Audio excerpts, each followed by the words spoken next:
दोस्तों स्वागत है आपका आज के हमारे नए क्लास में। और आज क्लास 12 के स्टूडेंट्स के लिए हम फिजिक्स में एक बहुत ज़्यादा इम्पॉर्टेंट टॉपिक लेकर आए हैं। काफ़ी ज़्यादा ये इम्पॉर्टेंट है क्योंकि ये कई बार एग्जाम में पूछा गया है। अगर आपको विश्वास नहीं है तो आपके पास अगर अनसॉल्व पेपर है, मॉडल पेपर है, तो आप उसमें चेक कर सकते हैं कि आइंस्टीन का जो प्रकाश विद्युत समीकरण है कितनी बार एग्जाम में आया है। मोस्ट वांटेड है। हो सकता है कि वो इस बार भी एग्जाम में पूछा जाए, क्योंकि देखिए जो लॉन्ग क्वेश्चन होते हैं उनमें यही सब पूछा जाता है। अगर आपसे पूछ लिया जाता है संपर्क में रखे लेंसों की फोकस दूरी का सूत्र, या आइंस्टीन का जो आज की क्लास में हम आपको बताने वाले हैं कि प्रकाश विद्युत प्रभाव, या इसके नियम पूछे जा सकते हैं, या आपसे पूछा जा सकता है मतलब जो भी नॉर्मल क्वेश्चन होते हैं जो कि हम आपको जितने भी करा चुके हैं, लॉन्ग ओम के नियम की उत्पत्ति है, ये सब 3 नंबर में आ जाता है। ठीक है, तो इस टाइप के जो भी क्वेश्चन होते हैं लॉन्ग क्वेश्चन कुछ मात्र ही है। ठीक है, तो आपको हमें जितने भी कराए हुए हैं उम्मीद करते हैं कि आपने वो सारे देख लिए होंगे। अगर नहीं भी देखे हैं, अगर आप पहली बार वीडियो देख रहे हैं, तो आपको बता दें कि फिजिक्स और केमिस्ट्री दोनों में ही जितने भी अच्छे टॉपिक थे, यानी कि जो इम्पॉर्टेंट टॉपिक है, वो सभी हमारे चैनल पर अवेलेबल है। फिर भी अगर आपको कोई भी टॉपिक से रिलेटेड कुछ भी जानकारी चाहिए है, या आप कुछ भी आपको समझ में नहीं आ रहा है, तो आप वीडियो के नीचे कमेंट करके बता सकते हैं। पूरी कोशिश करेंगे आपके लिए वो वीडियो को बनाने के लिए। फिलहाल आज क्लास में हम आपको बताएंगे कि आइंस्टीन का प्रकाश विद्युत प्रभाव समीकरण क्या होता है। यहाँ पर देखिए, आइंस्टीन को तो आप जानते ही होंगे, ये है हमारे ये वैज्ञानिक का नाम है आइंस्टीन। और यहाँ पर जो प्लांक है ये भी वैज्ञानिक का नाम ही है। ठीक है, तो आइंस्टीन और प्लांक यहाँ पर 2 वैज्ञानिकों के नेम है। इन्होंने जो प्लांक है इन्होंने दिया था क्वांटम सिद्धांत। क्या दिया था इन्होंने? क्वांटम का सिद्धांत दिया था। बताएंगे आपको इसके बारे में भी। आज आपको क्या बताएंगे, जैसे कि अगर ये एग्जाम में आया तो ये इस तरीके से भी आ सकता है कि आइंस्टीन द्वारा प्लांक के क्वांटम सिद्धांत की व्याख्या कीजिए। अगर ये क्वेश्चन नहीं आया तो इस टाइप से भी लिख कर आ सकता है कि आइंस्टीन का प्रकाश विद्युत प्रभाव समीकरण लिख लिए। यानी कि आपको कोई भी क्वेश्चन किसी टाइप से भी दे दिया जाए, क्योंकि यूपी बोर्ड में जो क्वेश्चंस होते सभी नॉर्मल है, लेकिन वहाँ पर जो क्वेश्चन होते हैं थोड़ा सा घुमा दिए जाते हैं ताकि बच्चे को थोड़ा सा जो माइंड है वो थोड़ा सा उसका घूम जाए।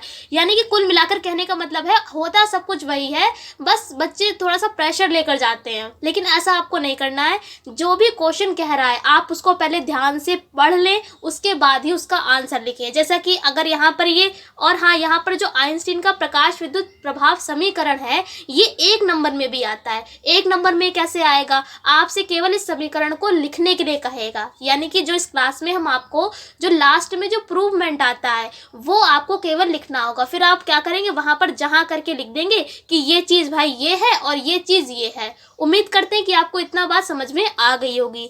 चलिए आपको बताते हैं कि प्रकाश विद्युत प्रभाव समीकरण आइंस्टीन का क्या है, इन्होंने क्या दिया।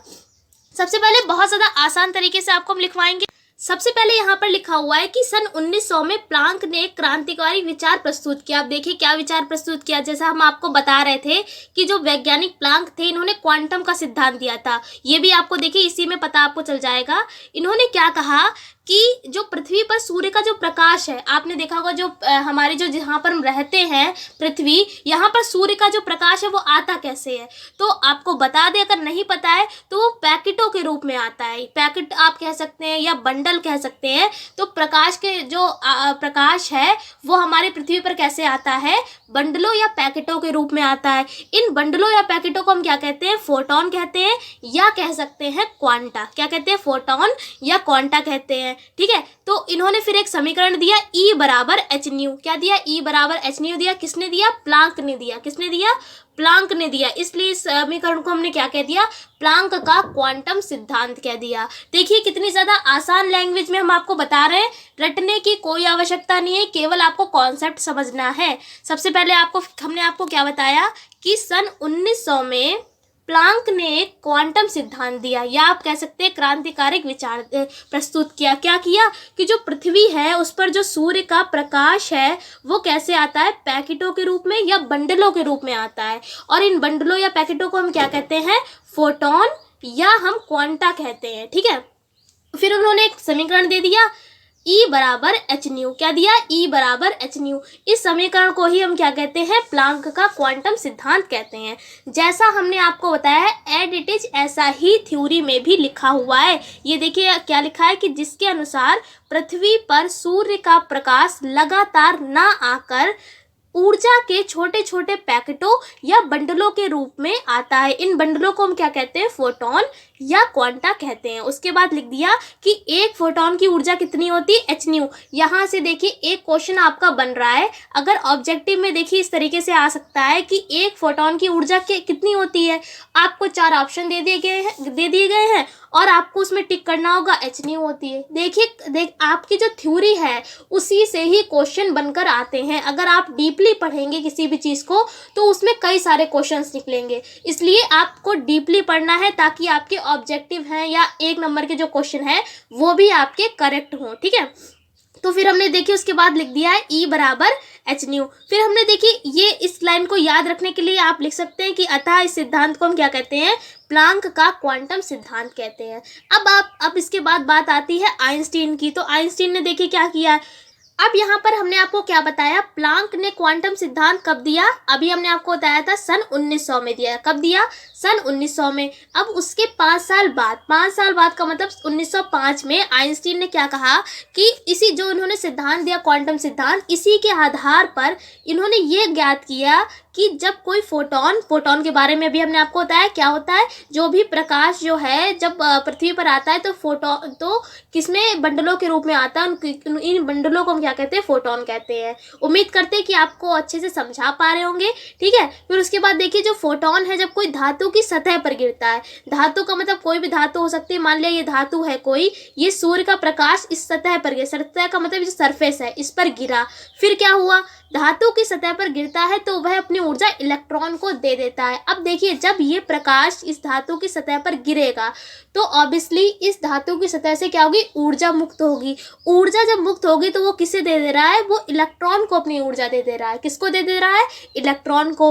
अब ये इलेक्ट्रॉन क्या करेगा? तो इसका कुछ भाग जो है वो धातु की सतह से बाहर निकलने में, और जो बचा हुआ भाग है वो इलेक्ट्रॉन को गतिज ऊर्जा यानी कि काइनेटिक एनर्जी इसको बोलते हैं इंग्लिश में, गतिज ऊर्जा प्रदान करने में खर्च हो जाता है। उम्मीद करते हैं कि आपको इतनी बात समझ में आ गई होगी। बहुत ज़्यादा आसान लैंग्वेज में ये बात लिखी हुई है कि 1905 में आइंस्टीन ने क्या कहा, इस सिद्धांत को ही आधार माना और फिर उन्होंने कहा कि जब कोई फोटोन किसी धातु की सतह पर गिरता है तो वह अपनी ऊर्जा इलेक्ट्रॉन को दे देता है, जिसका कुछ भाग धातु की सतह से बाहर निकलने में और शेष भाग जो है वो इलेक्ट्रॉन को गतिज ऊर्जा प्रदान करने में खर्च हो जाता है। एच न्यू बराबर क्या हो जाएगा? W प्लस ई के। अब यहाँ पर एच न्यू क्या है ये भी हम आपको बता चुके हैं कि एक फोटोन की ऊर्जा होती है एच न्यू। W क्या है? कार्यफलन। और ई के क्या है? ई फॉर होता है एनर्जी और के फॉर काइनेटिक, यानी कि ई के का मतलब काइनेटिक एनर्जी यानी कि हिंदी में गतिज ऊर्जा। आप इसको क्या बना लेंगे? समीकरण 1। फिर उसके बाद देखिए क्या लिखा है कि यदि इलेक्ट्रॉन द्वारा, ये गलत लिखा है, अवशोषित, यहाँ पर आप लिखेंगे यदि इलेक्ट्रॉन द्वारा अवशोषित ऊर्जा कार्यफलन से कम हो। जब ऊर्जा कार्यफलन से कम होगी तब क्या होगा? कोई भी इलेक्ट्रॉन धातु की सतह से बाहर नहीं निकलेगा, क्योंकि अभी हमने आपको बताया था कि ऊर्जा कैसे खर्च हो जाती है। कुछ ऊर्जा खर्च हो जाती है धातु की सतह से बाहर निकलने में और कुछ खर्च हो जाती है गतिज ऊर्जा प्रदान करने में इलेक्ट्रॉन को। तो यहाँ पर क्या है, अगर अवशोषित ऊर्जा कार्यफलन यानी W से कम हो तब क्या होगा कि कोई भी धातु की सतह से इलेक्ट्रॉन बाहर नहीं निकलेगा। उसके लिए जब कोई भी इलेक्ट्रॉन धातु की सतह से बाहर नहीं निकलेगा तो ये जो ई के है यानी कि जो गतिज ऊर्जा का मान है वो क्या हो जाएगा? 0 हो जाएगा। और एच न्यू की जगह हमने क्या ले लिया है?